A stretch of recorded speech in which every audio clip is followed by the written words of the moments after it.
안녕하세요. 저는 올해 35세 직장인 여성입니다. 제가 겪은 충격적인 일과 통쾌한 복수담을 들려드리고 싶어서 이렇게 글을 쓰게 되었습니다. 저는 어릴 때부터 부모님과 함께 살지 못했습니다. 5살 때 부모님이 사고로 돌아가신 후 저는 친척집을 전전하며 자랐어요. 그런데 당시 2살이었던 제 친여동생은 저와 다른 친척집에 맡겨졌습니다. 어린 나이에 헤어진 후 30년 동안 서로의 소식을 전혀 알 수 없었어요.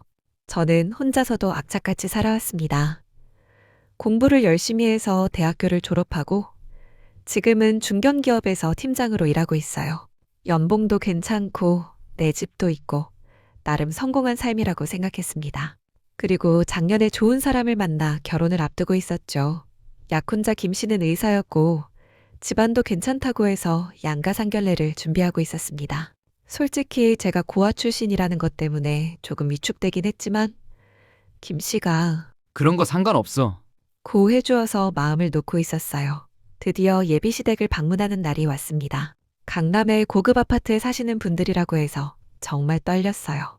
양복을 새로 맞춰 입고 선물도 정성스럽게 준비해서 갔습니다. 처음 들어선 집은 정말 화려했어요. 비싼 가구들과 예술품들이 곳곳에 배치되어 있었고 시어머니와 시아버지는 품이 있어 보였습니다. 하지만 뭔가 분위기가 차가웠어요. 특히 시어머니는 저를 위아래로 훑어보더니 그럭저럭 괜찮네요. 라고 하시는 거예요. 기분이 좀 나빴지만 참았습니다. 그런데 그때 부엌에서 누군가 나오는 소리가 들렸어요. 시어머니가 우리 며느리도 나와서 인사해. 라고 하셨는데 저는 깜짝 놀랐어요. 며느리라고요? 김 씨에게 형이 있다는 얘기는 들었지만 이미 결혼했다는 건 처음 알았거든요. 부엌에서 나온 여성을 보는 순간 저는 정말 충격을 받았습니다. 그 사람이 저와 너무 닮아 있었거든요. 눈매, 코, 입술의 모양이 거의 똑같았어요. 키도 비슷하고 심지어 걸음걸이까지 닮아 있었습니다. 안녕하세요. 저는 김민희입니다. 그 사람이 인사를 했는데 목소리마저 저와 비슷했어요. 저는 너무 당황해서 제대로 인사도 못했습니다. 시어머니는 우리 민희는 정말 착하고 순종적이에요. 집안일도 잘하고 시부모 모시는 것도 완벽해요. 라고 자랑하셨는데 이상했어요. 칭찬인 것 같으면서도 뭔가 부자연스러웠거든요. 식사 시간이 되어 함께 밥을 먹는데 미니 씨는 거의 말을 하지 않았어요. 시부모님과 김 씨가 대화를 나누는 동안 그 사람은 고개를 숙이고 조용히 밥만 먹었습니다. 가끔 시어머니가 미니야, 반찬 더 가져와라고 하면 바로 일어나서 시중을 들었어요. 저는 계속 미니 씨를 쳐다보게 되었어요. 정말 신기할 정도로 닮아 있었거든요. 그런데 자세히 보니 더 이상한 점을 발견했습니다. 그 사람의 왼쪽 손목에 작은 흉터가 있었어요. 그 모양이 너무 익숙했어요. 갑자기 어린 시절 기억이 떠올랐습니다. 제 여동생도 왼쪽 손목에 똑같은 모양의 흉터가 있었어요. 3살 때 넘어지면서 생긴 상처였는데 저는 그때 동생을 업고 병원에 갔던 기억이 났습니다. 혹시 어릴 때 손목 다치신 적 있어요? 저도 모르게 질문을 했어요. 미니 씨가 깜짝 놀라더니 소매를 내려서 흉터를 가렸어요. 아, 네. 어릴 때 넘어져서. 그 순간 저는 확신했습니다. 이 사람이 제 여동생이라는 걸요. 식사 후에 시부모님과 김 씨는 거실에서 결혼 준비 이야기를 하고 계셨어요. 저는 핑계를 대고 화장실에 가면서 부엌에서 설거지를 하고 있던 미니 씨에게 다가갔습니다. 미니 씨, 혹시 어릴 때 언니가 있었어요? 그 사람이 접시를 떨어뜨렸어요. 깨지는 소리가 나자 거실에서 시어머니 목소리가 들렸어요. 민희야, 뭐 하는 거야? 죄송해요, 어머니. 미니 씨는 당황하며 깨진 접시 조각을 줍기 시작했어요. 저는 그 사람의 손을 잡았어요. 잠깐만요. 상처나요. 그때 미니 씨가 저를 똑바로 쳐다봤어요. 그리고 조용히 말했어요. 언니, 혜진 언니예요? 저는 눈물이 터졌어요. 미니야. 정말 너구나. 30년 만에 만난 여동생. 하지만 기쁨보다는 안타까움이 더 컸어요. 미니는 너무 초췌해 보였거든요. 어릴 때 통통하고 밝았던 모습은 온데간데 없이 말랐고 표정도 어두웠어요. 언니, 여기서 이러면 안 돼요. 미니가 주변을 살피며 말했어요. 나중에 따로 만날까요? 며칠 후 저는 미니와 몰래 만났어요. 카페에서 마주 앉은 미니는 30년 동안의 이야기를 들려줬습니다.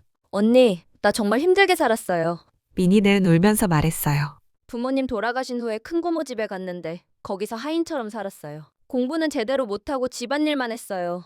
18살 때 큰 고모가 돌아가시고 나서는 정말 갈 곳이 없어서 그때 지금 시어머니를 만났어요. 미니의 시어머니는 큰 고모와 친구였다고 해요. 고아가 된 미니를 불쌍히 여겨 집으로 데려갔다고 했어요. 하지만 그것도 순전히 선의는 아니었던 것 같아요. 처음에는 정말 고마웠어요. 집도 크고 밥도 잘 먹여주고 하지만 점점 이상해지기 시작했어요. 제가 19살 때 갑자기 큰아들과 결혼하라고 하더라고요. 뭐라고? 19살에? 네, 저는 거부했어요. 너무 어리다고 공부를 더 하고 싶다고 했어요. 그랬더니 어머니가 화를 내시면서 내가 너를 키워준 은혜를 생각해라. 이 집안의 며느리가 되는 게 내 분수다라고 하셨어요. 미니는 결국 19살에 시댁의 큰아들과 결혼했다고 해요. 남편은 미니보다 8살 많았고 성격도 포악했다고 해요. 결혼 생활이 지옥이었어요. 남편은 저를 때렸고 시어머니는 저를 하인처럼 부렸어요. 새벽 5시에 일어나서 가족들 식사 준비하고 청소하고 빨래하고 하루도 편할 날이 없었어요. 더 충격적인 건 미니가 임신을 했을 때의 일이었어요. 임신했을 때 정말 기뻤어요. 내 아이가 생긴다는 게. 하지만 7개월 때 유산했어요. 남편이 저를 밀어서. 뭐라고? 저는 정말 화가 났어요. 그 후로 더 우울해졌어요. 그런데 시어머니는 빨리 또 임신해라. 아들 못 낳으면 이 집에서 나가야 한다고 하시더라고요. 저는 더 이상 견딜 수가 없어서 도망가려고 했어요. 하지만 도망가려던 미니를 시댁에서 찾아냈다고 해요. 그리고 더욱 감시가 심해졌다고 했어요. 언니, 저는 이 집의 죄수예요. 밖에 나가는 것도 허락을 받아야 하고 친구도 못 만나요. 핸드폰도 시어머니가 검사해요. 그리고 3년 전에 남편이 교통사고로 죽었다고 해요. 하지만 그것도 끝이 아니었어요. 남편이 죽고 나서 시어머니가 그러더라고요. 이제 둘째 아들과 결혼해야 한다고. 그게 김 씨? 네, 저는 거부했어요. 하지만 시어머니가 네가 이 집에서 받은 은혜를 생각해라. 나가려면 지금까지 들어간 돈을 다 갚고 나가라고 하세요. 제가 무슨 돈이 있겠어요. 미니의 이야기를 듣고 저는 정말 분노했어요. 어떻게 사람을 이렇게 이용할 수 있는지. 저는 미니에게 말했어요. 미니야, 이제 그만해. 언니가 다 해결해 줄게. 그 집에서 나와. 하지만 미니는 겁에 질려 있었어요. 언니, 안 돼요. 시어머니가 알면 큰일 나요. 그분이 정말 무서운 사람이에요. 언니한테도 해코지 할지 몰라요. 저는 미니를 안심시키고 며칠 동안 계획을 세웠어요. 일단 시댁의 실체를 제대로 파악해야 했어요. 다음 주에 다시 예비 시댁을 방문했어요. 이번에는 결혼 준비 관련해서 상의한다는 명목이었어요. 하지만 저의 진짜 목적은 증거를 수집하는 것이었어요. 시어머니는 여전히 고압적이었어요. 며느리는 시댁의 격에 맞게 행동해야 해요. 우리 미니 보세요. 얼마나 순종적인지. 당신도 그렇게 되어야 해요. 그때 미니가 차를 가져왔는데 시어머니가 갑자기 화를 냈어요. 미니야, 찻잔이 왜 이렇게 더러워? 다시 가져와. 찻잔을 보니 아주 작은 물때가 있을 뿐이었어요. 저는 괜찮은데요 라고 했지만 시어머니는 안 괜찮아요. 우리 집 며느리가 이런 식으로 하면 안 되죠. 라고 소리쳤어요. 미니는 고개를 숙이고 죄송합니다. 라고 하며 찻잔을 가져갔어요. 저는 그 모습을 보며 가슴이 아팠어요. 김 씨도 문제였어요. 형수는 정말 완벽해. 집안일도 완벽하고 말도 안 받아치고 자기도 그렇게 해줄 거지? 미니 씨가 힘들어하는 것 같은데 좀 도와주면 어떨까요? 그러자 시아버지가 말했어요. 민희는 이 집의 은혜를 입은 사람이에요. 감사할 줄 알아야죠. 우리가 안 거두었으면 길거리에서 굶어 죽었을 거죠. 순간 저는 정말 화가 났어요. 하지만 참았어요. 계획을 실행해야 했거든요. 저는 몰래 휴대폰으로 녹음을 시작했어요. 그들의 미니에 대한 험담과 협박을 모두 기록했어요. 미니야, 너 혹시 바깥에서 누구 만나고 다니니? 시어머니가 의심스러운 눈으로 물었어요. 아니에요, 어머니. 저는 집에만 있어요. 거짓말 하지 마. 어제 마트 갔다 올 때 30분 늦었잖아. 길이 막혀서. 변명하지 마. 너 같은 애는 믿을 수가 없어. 앞으로 마트도 내가 따라가겠어. 이런 대화들을 모두 녹음했어요. 그리고 미니가 집안일하는 모습, 시어머니가 반말하며 하인 부리듯 하는 모습들도 몰래 촬영했어요. 나중에 미니와 단둘이 있을 때 물어봤어요. 미니야, 혹시 맞은 흔적이나 그런 게 있어? 미니는 망설이다가 소매를 걷어 올렸어요. 팔에 멍자국이 있었어요. 언니, 시어머니가 제가 실수하면 꼬집고 때려요. 저는 그 상처들도 사진으로 찍었어요. 미니의 동의를 구하고요. 드디어 결정적인 순간이 왔어요.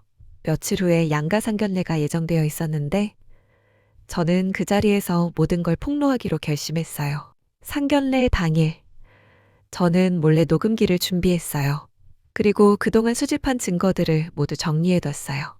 식당에 모인 사람들, 저, 김씨, 시부모님, 그리고 미니까지 왔어요. 미니는 가족이니까 함께 와야 한다. 처음에는 평범한 상견례처럼 진행되었어요. 결혼 날짜, 예식장, 예단 등등. 하지만 저는 계속 타이밍을 재고 있었어요. 그러다가 시어머니가 또 미니를 구박하기 시작했어요. 미니야, 가서 물 좀 더 가져와. 그리고 냅킨도. 네, 어머니. 아, 그리고 내 핸드백에서 약 꺼내와. 머리가 아프네. 미니가 바쁘게 시중을 들자 시어머니가 저에게 말했어요. 보세요. 우리 미니가 얼마나 잘해요. 당신도 결혼하면 이렇게 해야 해요. 그때였어요. 저는 더 이상 참을 수 없었어요. 잠깐만요. 저는 일어섰어요. 그 전에 제가 말씀드릴 게 있어요. 모든 사람들이 저를 쳐다봤어요. 김 씨가 무슨 일이야? 라고 물었어요. 미니 씨는 제 친여동생이에요. 순간 식당이 조용해졌어요.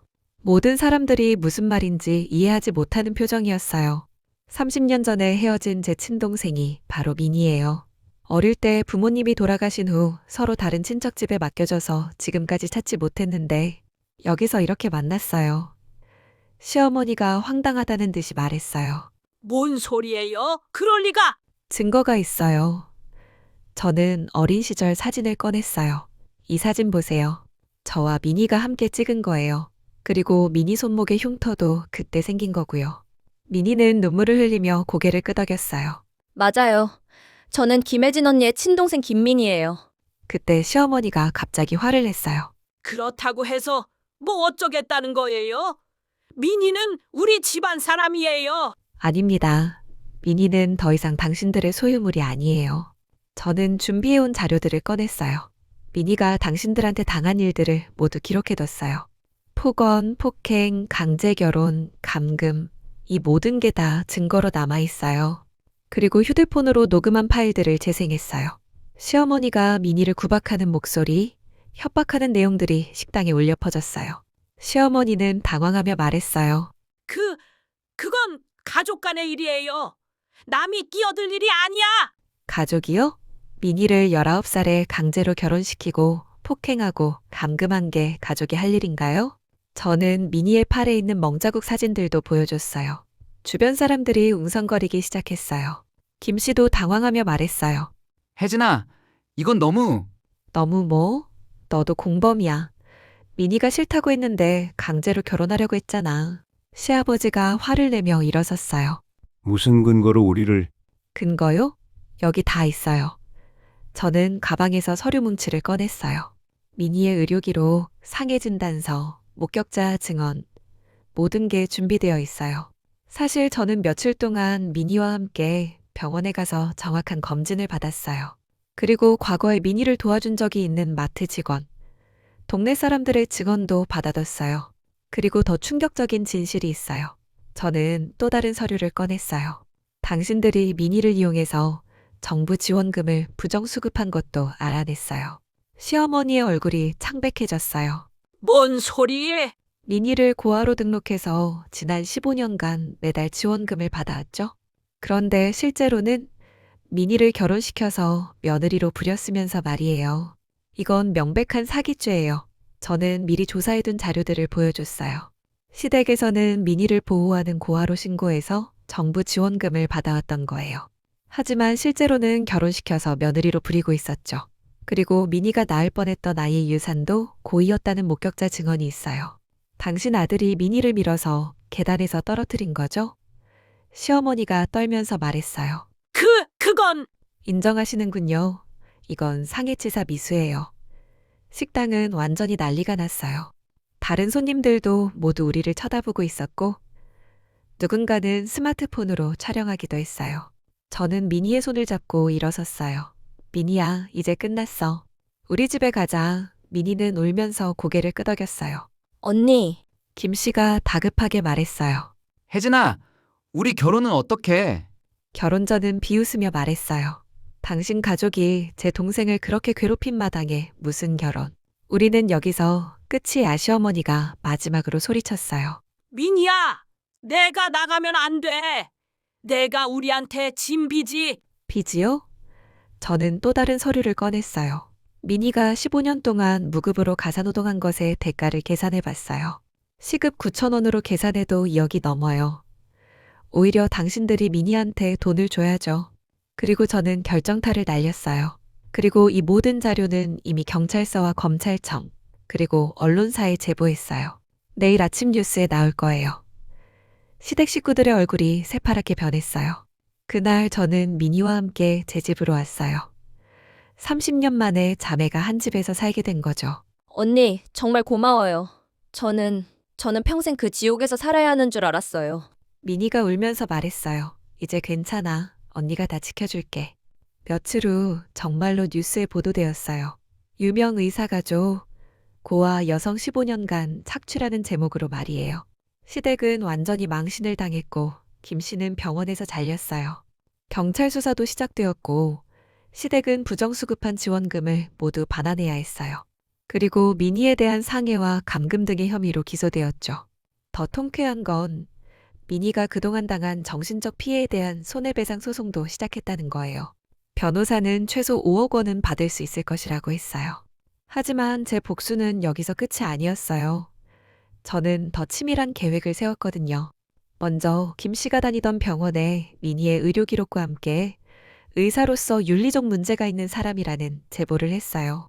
병원 측에서는 즉시 김 씨를 해고했고 의사협회에도 신고되어서 의사면허 정지 처분까지 받았어요. 그리고 시댁이 살던 고급 아파트 단지에도 전단지를 뿌렸어요. 우리 단지에 사는 아동학대범 가족이라는 내용으로요. 물론 모든 내용은 사실만 적었어요. 결국 그들은 동네에서 손가락질 받게 되어 이사를 가야 했죠. 더 재밌는 건 시아버지가 다니던 회사에도 제보를 했다는 거예요. 회사 이미지에 타격이 온다며 시아버지도 명예퇴직을 당했어요. 미니는 처음엔 정말 힘들어했어요. 15년 동안 감금되어 살다 보니 바깥 세상이 무서웠거든요. 언니, 저 정말 아무것도 할 줄 몰라요. 컴퓨터도 못하고 스마트폰도 서툴고. 괜찮아. 천천히 배우면 돼. 저는 미니를 위해 심리 상담도 받게 하고 검정고시 공부도 시작하게 했어요. 놀랍게도 미니는 정말 똑똑했어요. 그동안 기회가 없었을 뿐이지 머리가 정말 좋았거든요. 6개월 만에 고등학교 검정고시에 합격했고 지금은 방송통신대학교에 진학해서 사회복지학을 공부하고 있어요. 언니, 저처럼 힘든 사람들을 도와주고 싶어요. 제가 당한 일을 다른 사람은 당하지 않게 하고 싶어요. 미니의 꿈을 보면서 정말 자랑스러웠어요. 1년 후 손해배상 소송에서 승소했어요. 법원에서는 15년간의 강제 노역과 정신적 피해, 그리고 의료비 등을 종합하여 8억 원의 배상금을 지급하라고 판결했어요. 시댁에서는 돈이 없다며 버텼지만 저희는 강제 집행을 신청했어요. 그들의 집과 재산이 모두 경매로 넘어갔죠. 더 통쾌한 건 그 돈으로 미니가 카페를 차렸다는 거예요. 언니와 함께하는 카페라는 이름으로요. 지금 정말 잘 되고 있어요. 그로부터 2년이 지난 지금 그 가족들은 어떻게 되었을까요? 김 씨는 의사 면허를 잃고 지금 인근 도시에서 보험 세일즈맨으로 일한다고 해요. 그것도 실적이 안 좋아서 계속 이직을 반복하고 있대요. 시아버지는 퇴직 후에 치킨집을 차렸는데 망했어요. 빚만 잔뜩 지고 있다고 하더라고요. 시어머니는 우울증에 걸려서 정신과 치료를 받고 있다고 해요. 당연한 결과죠. 그리고 가장 통쾌한 소식은 그들이 부정수급한 지원금 때문에 형사처벌까지 받았다는 거예요. 시어머니는 실형을 선고받아서 6개월간 감옥에 있다 나왔어요. 미니는 지금 정말 밝아졌어요. 카페 일도 재미있어하고 대학교 공부도 열심히 해요.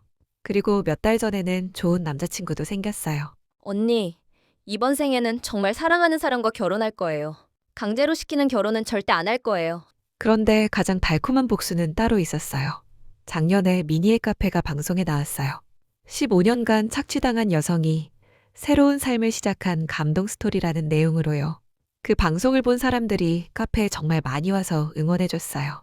그런데 어느 날 김 씨가 카페에 나타났어요. 정말 초라한 모습이었어요. 옛날에 잘생기고 자신감 넘치던 모습은 온데간데 없이 수척하고 어두운 표정이었죠. 혜진아, 우리 다시 시작할 수 없을까? 저는 카운터에서 커피를 만들면서 말했어요. 죄송하지만 저희는 전과자는 받지 않아요. 나가주세요. 전과자라니. 나는 그냥 당신도 공범이었잖아요. 제 동생을 괴롭힌 거요. 그리고 저는 이미 새로운 사람이 있어요. 김 씨는 한참 있다가 말했어요. 그때 내가 잘못했어. 정말 미안해. 미안하다고요? 15년 동안 제 동생이 당한 고통이 미안하다는 말로 해결돼요? 그때 미니가 나와서 말했어요. 오빠, 그만 가세요. 저희는 이제 행복해요. 오빠도 새로운 삶 사세요. 김 씨는 결국 아무 말도 못하고 나갔어요. 그 뒷모습이 정말 비참해 보였어요. 지금 저와 미니는 정말 행복하게 살고 있어요. 미니는 대학교 졸업을 앞두고 있고 사회복지사 자격증도 취득했어요. 카페는 지역에서 유명한 맛집이 되었고 특히 자매가 함께 만드는 따뜻한 커피로 소문이 났어요. 저도 새로운 사랑을 찾았어요. 미니의 교수님과 내년에 결혼 예정이에요. 정말 좋은 분이세요. 미니를 친동생처럼 아껴주시거든요. 혜진 씨, 미니 씨 덕분에 가족이 늘어나는 기분이에요. 정말 고마워요. 미니도 남자친구와 잘 지내고 있어요. 정말 착한 분이에요. 미니의 과거를 모두 알고도 그런 일을 겪고도 이렇게 밝을 수 있다는 게 대단하다며 더욱 아껴줘요. 가끔 생각해보면 제가 예비 남편과 결혼했다면 어떻게 되었을까요? 아마 저도 미니처럼 구박받으며 살았을 거예요. 그 가족의 본성을 보면 말이죠. 하지만 운명이 저희를 다시 만나게 해줬어요. 30년 만에 찾은 동생, 그리고 그 동생을 구해낸 것. 이것이야말로 진정한 승리라고 생각해요. 미니는 이제 정말 자유로워요. 하고 싶은 공부도 하고 사랑하는 사람도 만나고 꿈도 이루고 있어요. 그 모습을 보면 정말 뿌듯해요. 언니, 정말 고마워요. 언니가 아니었다면 저는 평생 그 지옥에서 살았을 거예요. 우리는 가족이잖아. 가족을 지키는 건 당연한 거야. 지금도 가끔 그 시댁 사람들이 어떻게 사는지 소식이 들려와요. 여전히 어렵게 산다고 하더라고요. 하지만 저는 더 이상 관심 없어요. 제 할 일은 다 했거든요. 오히려 저희는 그들 덕분에 더 행복해졌어요. 힘든 시간을 겪었기 때문에 지금의 행복이 더 소중하게 느껴져요. 미니의 카페에는 이런 문구가 적혀 있어요. 세상의 모든 어려움을 이겨내고 새로운 시작을 하는 사람들을 응원합니다. 그리고 그 옆에는 저희 자매가 웃고 있는 사진이 걸려 있어요. 30년 만에 다시 만나 행복해하는 모습이죠. 혹시 지금 힘든 상황에 처해 계신 분들이 있다면 포기하지 마세요. 저희처럼 반드시 희망은 있어요. 그리고 용기를 내서 도움을 요청하세요. 세상에는 도와주려는 사람들이 분명히 있어요. 저희 자매는 이제 새로운 꿈을 향해 나아가고 있어요. 미니는 사회복지사가 되어서 저 같은 사람들을 돕고 싶어 하고, 저는 미니와 함께 더 큰 카페 체인을 만들어서 어려운 사람들에게 일자리도 제공하고 싶어요. 그리고 언젠가는 저희 이야기가 책이나 영화로도 만들어지면 좋겠어요. 세상의 모든 억눌린 사람들에게 희망을 주는 이야기로요. 마지막으로 그때 저를 괴롭혔던 시댁 사람들에게 한마디 하고 싶어요. 고마워요. 당신들 덕분에 저희 자매는 더 강해졌고 더 행복해졌어요. 그리고 당신들이 당한 일들, 그게 바로 인과응보예요. 정말 사이다 같은 복수였죠? 이 글을 쓰고 있는 지금은 그 사건으로부터 3년이 지난 시점이에요. 미니는 대학교를 졸업하고 지금 사회복지 공무원으로 일하고 있어요. 특히 가정폭력이나 아동학대 사건을 담당하면서 정말 열심히 일하고 있어요. 본인의 경험이 다른 사람들을 도는데 큰 힘이 되고 있다고 해요. 그리고 지난달에 결혼 발표를 했어요. 정말 좋은 남자를 만났거든요. 결혼 준비를 하면서 이번엔 정말 내가 원해서 하는 결혼. 일하며 정말 행복해해요. 저도 작년에 결혼했어요. 신랑은 정말 좋은 사람이에요.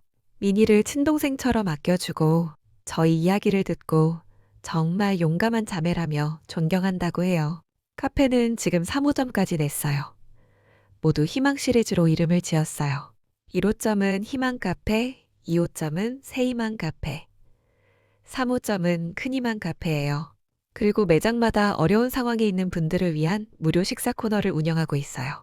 저희처럼 힘든 사람들에게 조금이나마 도움이 되고 싶어서요. 가끔 그때 일을 생각하면 정말 영화 같아요. 만약 제가 그날 용기를 내지 못했다면 미니는 지금도 그 지옥에서 살고 있을 거예요. 세상의 모든 불의에 맞서 싸우는 사람들, 그리고 어려운 상황에서도 포기하지 않는 사람들을 응원합니다. 우리의 이야기가 누군가에게는 희망이 되고 누군가에게는 용기가 되었으면 좋겠어요.